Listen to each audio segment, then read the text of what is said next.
ముద్ర ఉందా? ఎంతమందికి ఏం లెక్కేం లేదుగా ముద్రలో.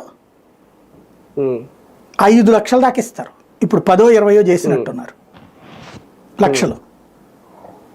అంత చేస్తారుగా, నువ్వు ఇప్పించుకోవచ్చు కదా లోన్స్, వ్యాపారాలు పెట్టించచ్చు కదా. ప్రభుత్వ భాగస్వామ్యం అవుతుంది మరి అంతే, దాంట్లో ప్రభుత్వ భాగస్వామ్యమే ఉంది. లేకుండా కదా దాంట్లో ప్రభుత్వ భాగస్వామ్యమే ఉంది.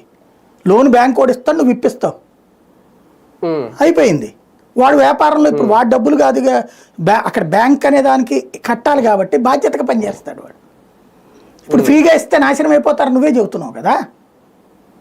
మరి అప్పుడు ఎవరితో డబ్బులు తీసుకొచ్చేసి ఇంకోళ్ళకు 10 లక్షలు చేతికిస్తే వీళ్ళు ధనవంతులు అయిపోతారా? ఖర్చు పెట్టేసుకుని వాడేసుకోరా? అది అసలు వినడానికి వింతగా ఉండేది, అదేదో గొప్పగా చూపెట్టడం తప్పించి ఇదివరకు జన్మభూమి పథకం లాగానే ఉంటది, ఆర్భాట ప్రచారం తప్పించి ఏమి ఉండదు అందులో. మొన్న అది కూడా చెప్పారు కదా, జన్మభూమి కార్యక్రమం లాగే ఈ పీపీపీ. అప్పుడు అది ప్రచారమే, ఇది ప్రచారమే. జన్మభూమితో ఏం బాగుపడిపోయింది? మొదట్లో ఇట్లాగే జనాలందరినీ అంటే ఒక మండలం మీద 4-5 జరిగేది. అది కూడా తెలుగుదేశంలో చంద్రబాబుకి క్లోజ్ అవ్వాలన్నో లేకపోతే కనుక దాన్ని ఏమంటారు, ఆ ఊళ్ళో పేరు కావాలనుకునేటటువంటి వాళ్ళు 4-5 కట్టేవాళ్ళు డబ్బులు.